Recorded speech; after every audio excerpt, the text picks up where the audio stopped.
Back, I'm Gertie Rude. Back again, the Sunday mood. Well, here we are, it's Sunday afternoon, and I've come across this Nigel Farage. I've been trying to stay away from commenting on it, but I've had thoughts about this man for a very long time, since he emerged from the UKIP debacle and the Brexit and all that old carry-on. Nigel Garage.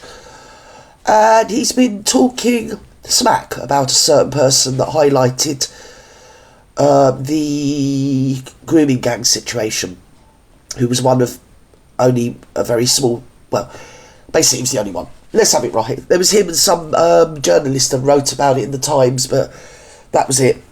And when it was very unpopular to be spoken about, and it was the situation that was not allowed to be spoken of at all, at any point, he's been in prison more than once on conscientious grounds. That is my opinion. I don't really know about his politics. I don't think he's anything historism. I just don't know. I can't believe it. He seems quite a bright, astute, entrepreneurial man of the world, doesn't he?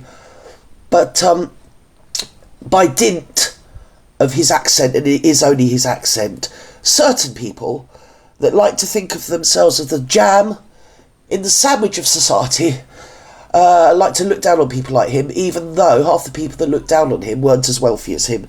He was quite a well-off young lad. He'd made a bit of money through wheeling and dealing, property and buying and selling, which is how a lot of people make their money, but they didn't have the sort of alright geezer accent of Tommy. He speaks as he finds, doesn't he? I will never not respect him for what he did for those girls, and the video documentary he did, Silenced, which was again highlighting the plight of a whole thousands. I mean, people say, oh, well, it's been going on for 10 years, it's been going on, well, since I was young. Sure, it's probably going on before that. It's just something nobody spoke about, because it was always the girl's fault. And, oh my God, that is such a multi-layered, that is like phyllo pastry, which I'm not going to get into. But shall we just jump in and find out what's happening? Because Nigel Farage he lives just up the road from me in a very, very nice stockbroker belt. Most expensive bit of stockbroker belt you could possibly get, that's sort of outside of London, but near enough to drive in. And if you know where it is, you know where it is. The guy was a stockbroker, yes, in whatever it is where they break stocks in London. So he's sort of middle to upper class anyway. I've seen him interact with working class people. It's always been a shoot show. Now, Richard Spice, I've never made any pretence that I don't trust him, don't like him, I don't care for him at all. I like Ben Habib. The way they handled that whole situation with Ben Habib was disgusting. The very fact that the party will then be run by Zia Youssef, who I'm actually subscribed to, he often sends me, well, they send it out to all sorts of people, don't they, emails and everything. So you've got Zia Youssef heading up Reform, and if you had Ben Habib as the party leader, I think it would put a whole new glow on some of the things that we aren't allowed to talk about, but can be spoken about by people, say, more experience in that ethnicity. I mean, make it make sense. It doesn't make any sense. We should all be able to talk freely. But the current zeitgeist is unless you're of a specific ethnicity, and I think even then they call you coconut or Uncle Tom or something. Don't always find something to put you down if you're speaking truth to power.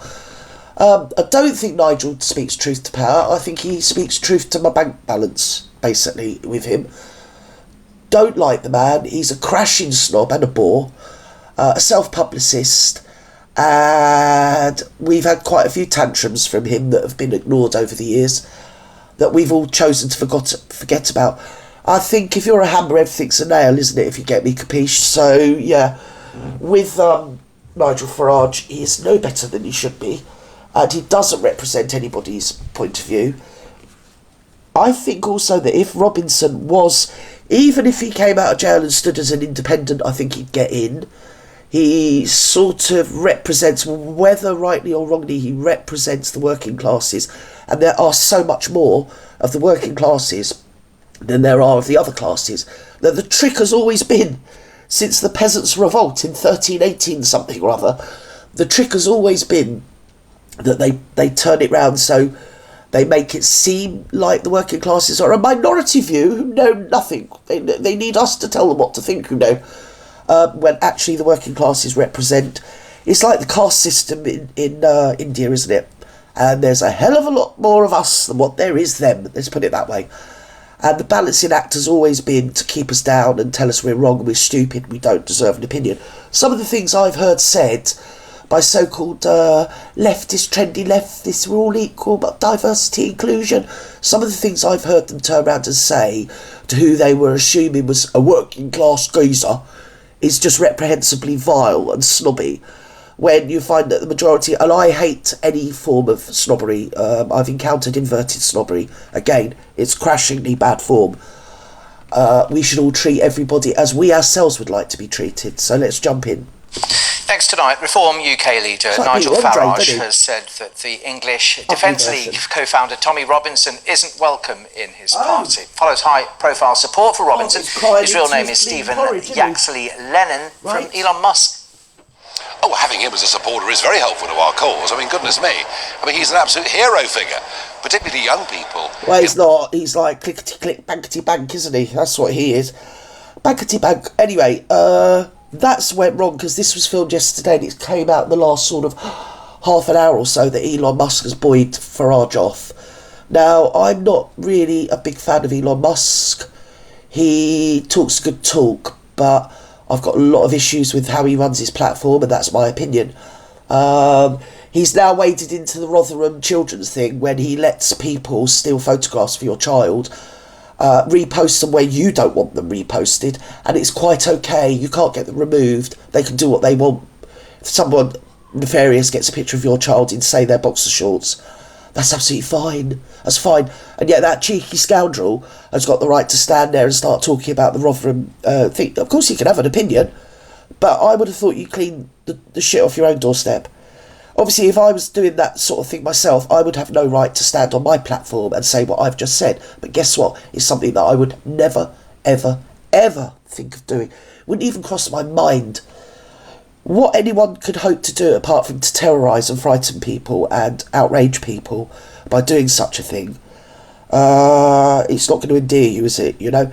And the fact that he enables and allows that behaviour on his platform, I myself, my opinion, he has no right to talk about anything that even goes anywhere near the abuse of women and children.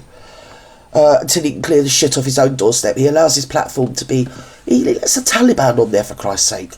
You know, he lets all the cyber stalkers, all the weirdos on there. You get all sorts of PDFs, you get me?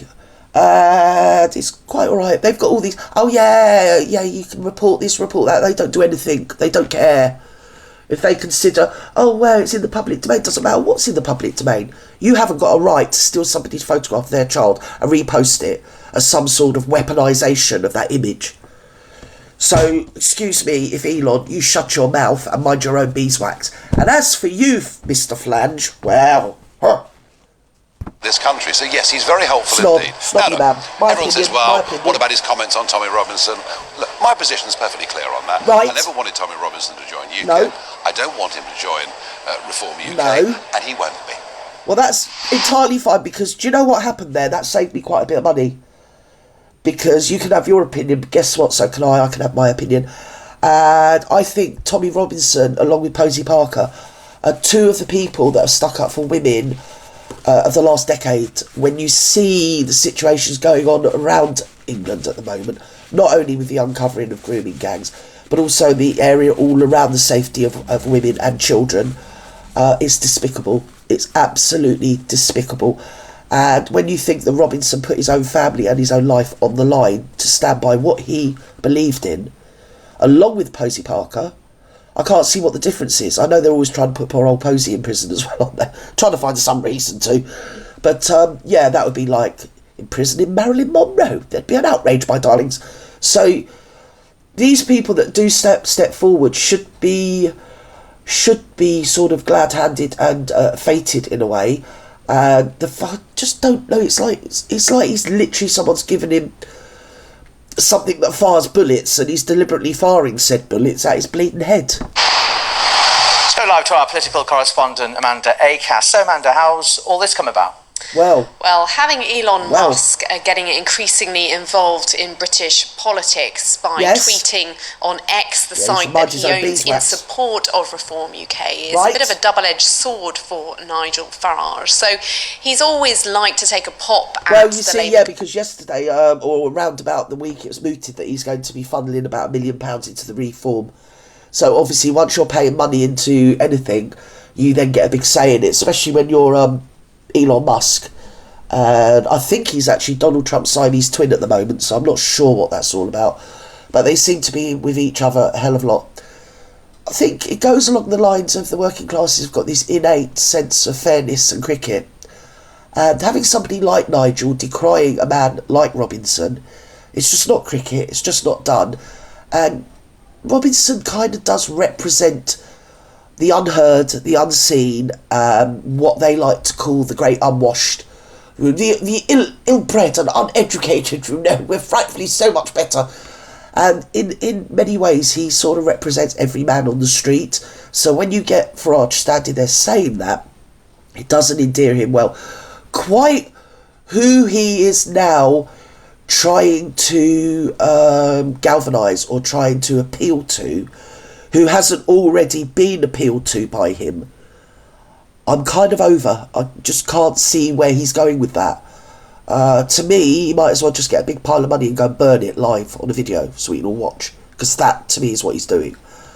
He's, like what he said, he's a crashing snob, in my opinion. He's going to be. He doesn't really know. And I love that. I love that live, what was it? He did press call he did when he decided to stand at the last election. And he decided, yes, he would, after all. He was going to, was it Clacton-on-Sea or Southend, somewhere like that? Anyway, no one cares.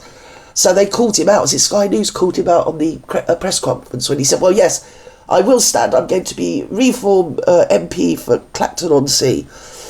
And one of the journalists got up and said, but you always said you'd rather die than have to go to Clacton-on-Sea. And I love the way he walked his way back out of that. He literally backtracked. You can see his little brain going in reverse to get out of that one, because we all know that he was lying. When he was first asked that and originally said, I'd rather die than go to Clacton-on-Sea, was his real thoughts. So he was just using Clacton-on-Sea, or wherever it was, South, I can't even remember where it was because I don't care, somewhere like that. He was literally just using them to get his arse into Parliament. And now he's in there, he's probably in all the right clubs, he's getting all his beers for like a couple of quid, do you get me? You know, you get restaurant, sort of 5-star restaurant level food for a few quid up there. Everything's on the, the largesse of the taxpayer, basically, and the expense account. So he's one of the boys now, and as I said, all the people that are appealed to Reform have already joined Reform. Who he's quite trying to now appeal to. So is he appealing to people that are resolutely stuck to the Conservative Party? And there's no way they'd leave Reform. So there's no way they'd leave the Conservatives and join Reform. So Farage is standing there thinking, oh, well, if I stand there and say, oh, yeah, well, I don't really like working class people and he's been in prison, one thing and another, that's going to appeal to all the Conservatives, going to go, oh, what? Oh, what, you don't like Tommy Robinson? Oh, I get you. Yeah, I'll come and join you now. He's deluded. The man is deluded. The biggest thing he could have ever done is embrace Tommy Robinson, and then he would have had everybody who was anybody, from the poor to the rich to the middle to the people that aren't quite sure, that would have, galvanised their support. That's, I think, what is happening here. But it's not going to happen because he's a fraud and a fake. And don't even get me started on Richard Spice. I'm telling you, don't even get me started on that one. So, I've said too much. Probably have to avoid tunnels. And I love you and leave you. So I'm going to do this, wherever you are in the world. Good morning, good afternoon, good evening, good night. Don't let the bed bugs bite. I love you, each and every one of you individually. Bye-bye now.